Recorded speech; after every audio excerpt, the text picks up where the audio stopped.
유대인 이야기로 세계 경제사에 대해서 함께 공부하겠습니다. 이번 시간에는 수메르 문명이 남긴 유산들에 관한 내용이에요. 먼저 인류 최초의 화폐인 세켈에 대해서 살펴볼게요. 수메르인이 남긴 유산 가운데 경제사에 가장 큰 영향을 준 것이 바로 화폐인데요. 기원전 9000에서 6000년 전에 사람들은 교환의 단위로 가축들을 사용을 했어요.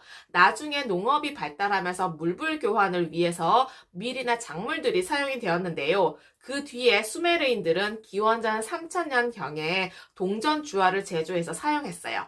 이 동전을 세켈이라고 불러요. 세는요, 밀이란 뜻이고요. 켈은요, 다발이란 뜻이에요. 그러니까 밀의 다발이란 뜻인데 이 동전은 이슈타르 여신을 섬기는 신전을 유지하는 비용을 축적하기 위해서 필요했어요.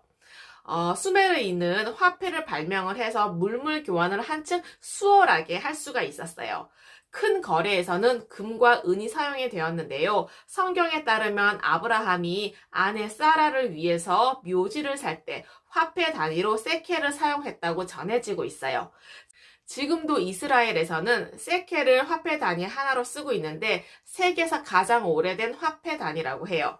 수메르의 장거리 해상 교역에 대해서 살펴볼게요. 티그리스와 유프라테스 강 사이의 메소포타미아 지역은 왕래하기 쉬운 개방형인 지리적 조건이었어요. 민족 간의 활발한 교류를 가능하게 했는데 메소포타미아와 이집트의 상인들은요, 사막길과 바다를 통해서 페르시아만, 시리아, 소아시아까지 갈 수가 있었고 나일강에서는요, 키프로스와 크레타 그리고 북쪽의 흑해까지 갈 수가 있었어요. 기원전 2000년 전에 메소포타미아 지역의 청동 사용이 크게 늘어났는데 그 이유는 영국 남단의 코널에서 대규모 주석 광산이 발견이 되었어요. 이미 장거리 해상 무역이 발달되어 있었다라는 이야기예요. 이러한 상인들의 교역 과정에서 금이 부의 축적과 교환을 한결 쉽게 해줬어요. 장거리 무역의 교환 수단은요, 금이었는데 이 금은요, 기원전 6000년에 메소포타미아에서 처음 발견되었어요. 사금에서 채취를 했는데 대략 금광석 1톤을 처리하게 되면은 2g의 금을 얻을 수가 있었어요. 그러다 보니까 귀할 수밖에 없었고 금은요, 무른 금속이었기 때문에 실생활에는 별로 사용될 수가 없었어요. 그래서 고급 장식이나 경건한 재래의식에 사용이 되었어요. 금은 화학적으로 가장 안정된 금속이기 때문에 녹슬지 않아요. 이런 금과 은을 화폐로 택한 것은 수메르의 신전들이었어요. 수메르 신전의 사제들은요, 금과 은을 회계 수단이면서 장거리 무역의 교환 수단으로 선택했어요. 그래서 보통의 시장에서는 많이 사용되지 않았습니다.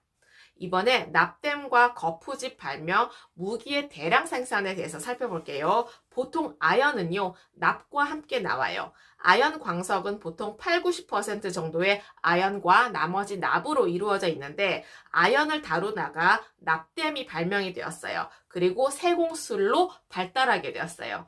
우르의 왕묘에서 나온 공예품들은 오늘날과 비교했을 때 크게 다르지 않다고 해요. 이 시대에 녹인 쇳물을 거푸집에 부어서 주물을 만드는 기술이 발달했는데 바로 주조라고 해요. 청동 무기와 도구의 대량 생산이 가능해졌어요. 최초의 문명 국가인 수메르 지역에서는요, 여러 도시 국가들이 잦은 전쟁을 일으켰어요. 끊임없는 유목민의 침공에도 대비해야 했어요. 그러다 보니까 청동 단검, 긴 칼인 만곡도, 투창용 창과 도끼를 만들었어요.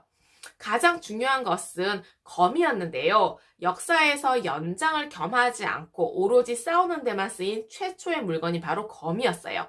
초기에는 청동이 많지 않아서 무기가 널리 보급되지 못했어요. 오히려 돌칼 등의 무기가 더 많이 쓰였다고 해요. 그 뒤에 교역을 통해서 구리와 주석이 많이 확보되면서 청동 무게수가 늘어났어요.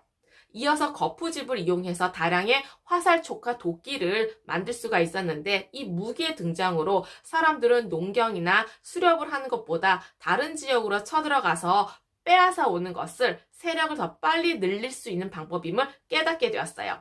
수메르인에 의해서 청동 갑옷 그리고 투구도 만들어졌어요. 그러다 보니까 주변 지역을 쉽게 제패할 수밖에 없었어요. 세계 최초의 군대에 대해서 설명해 드릴게요. 끊임없는 전쟁 때문에 수메르 지역은 가장 발달된 무기와 군대를 가질 수가 있었어요. 바로 전쟁에 새로 발명된 전차를 이용을 했는데요. 최초로 전문무사, 이런 계층들이 이루어졌어요. 그러니까 상비군이라고 해요. 주민들의 일부를 징병으로 하는 징병제도 이때 탄생했어요.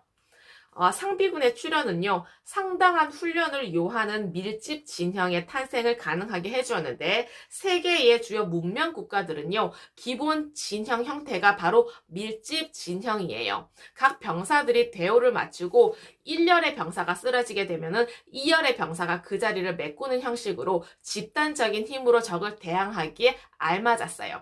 메소포타미아에서 시작된 청동 무기의 사용과 이 진화된 군대는 중앙 집권형 국가를 탄생시켰어요.